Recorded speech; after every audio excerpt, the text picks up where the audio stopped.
Hi everybody, it's Mena. Welcome back to my channel, or if this is the very first video that you're seeing of me, then welcome to my channel. Please be sure to hit the subscribe button down below if you didn't already. I post every day except for Tuesday and Friday afternoon sometimes. And today in this video, I'm going to go over my top 5 mistakes I've made while knitting in the round. So I thought this would be kind of a fun video here to do because I want to show you guys the mistakes I've made while knitting in the round, and just to let you guys know, I am not a perfectionist at knitting. Although I've been knitting since I was 13, I am still not a perfectionist when it comes to knitting. So in order to show you guys what I mean by the mistakes I've made, I got some knitting needles and some yarn, and I'm going to show you guys the mistakes I've made when I was knitting in the round. So this is just a video to let you guys know everybody makes mistakes when they're first starting out knitting in the round because it can be a little confusing and a little difficult because you gotta make sure your stitches are straight, you gotta make sure you count your stitches, and you gotta make sure you remember which round you're on. So I'm going to get started, and you have to also avoid dropping stitches. You got to make sure you have enough stitches, and these things just happen, but it takes a lot of practice. I have gotten a little better over the years, but I still do make these mistakes every now and then, but it happens. So I'm going to get started.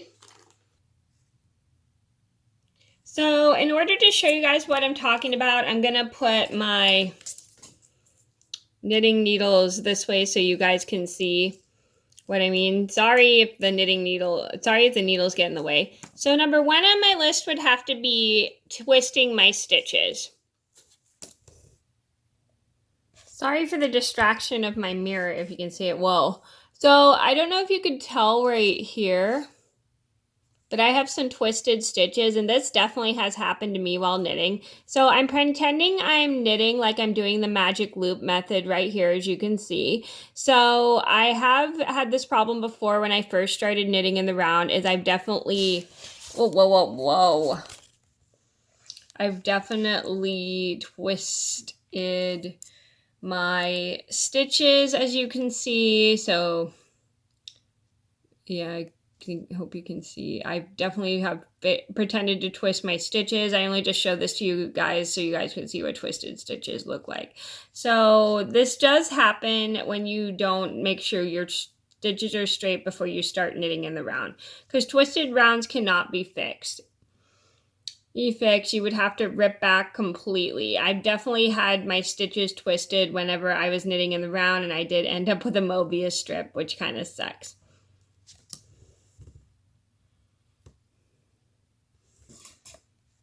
One second.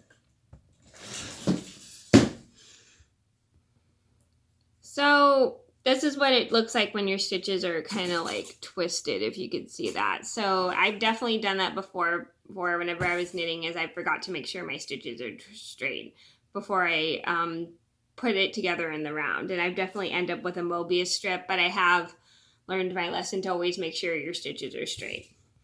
I hope you were able to see that better. Sorry, I'm not the best at angling cameras. Number 2 on my list would have to be not using a stitch marker. So I know there's some people who never use stitch markers when they're knitting in the round, like who don't use stitch markers. But I like to use them so then I know where the end is, because sometimes it can be quite difficult. So I'm going to pretend to make a slip knot. I'm going to pretend this is my stitch marker. And then you put it on your knitting needle after you cast on some stitches.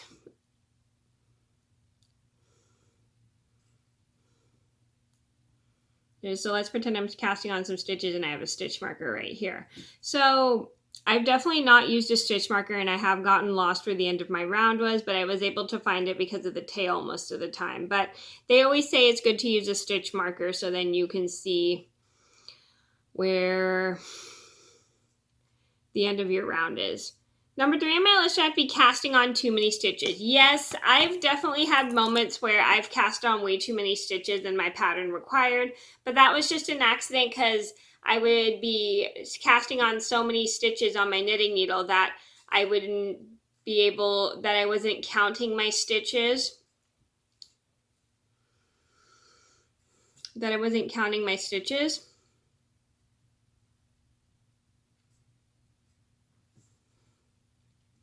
And it made it super hard for me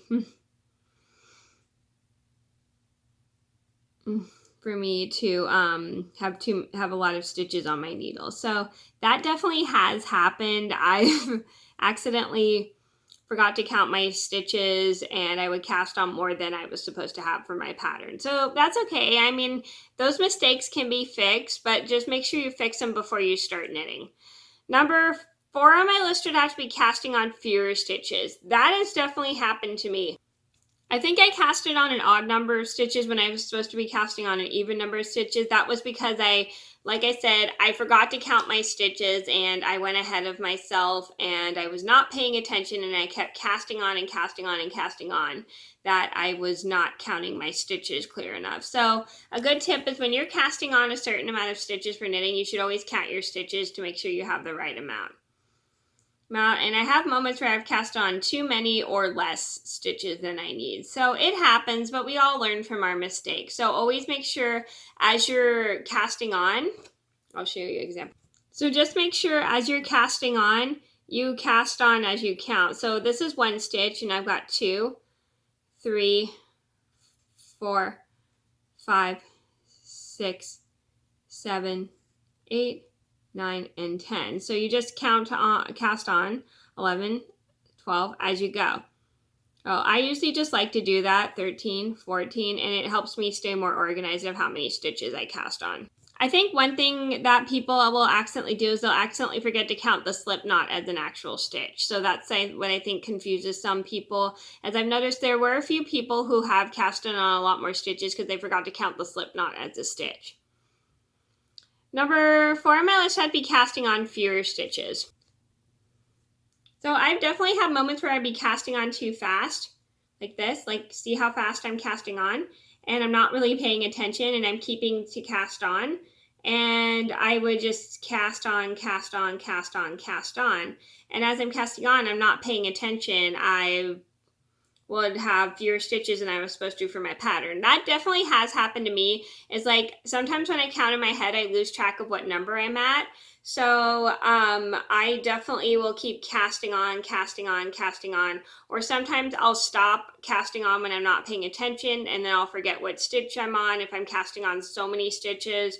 It really bothers me when I stop in the middle of casting on because then I forget which number I'm at. So a good tip is if you're casting on stitches, you should always count your stitches as you cast on so then you know where you're at, because you don't want to have fewer stitches than your pattern requires or else your pattern won't work. And I've definitely had that happen to me before, and luckily I double checked my stitches a few stitches before this happened, and I've definitely luckily I've checked my stitches before it happened, and I've checked my work ahead of time. I've gotten much better at it. So you should always make sure you check your work as you're counting your stitches to make sure you don't cast on less stitches than you need, because if you just cast on in your head, and if you're not good at counting in your head like I am, it really gets confusing of which stitch you're on. So you should just count along as you're casting on instead of just doing this. You should go 1, 2, 3, 4, 5. Like count your stitches as you cast on so you don't get confused. Number 5 on my list had to be dropping stitches. So I've definitely dropped stitches in knitting. It's really frustrating because you end up with a really big line. I'll show you guys an example. So I have like a sample piece I'm just pretending to work on. So I'm knitting.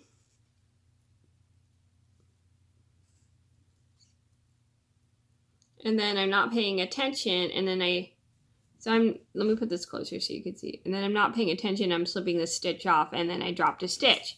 I definitely have had that happen to me at a cast on roll, but it's not really an emergency because you can just twist it and then put it straight back on.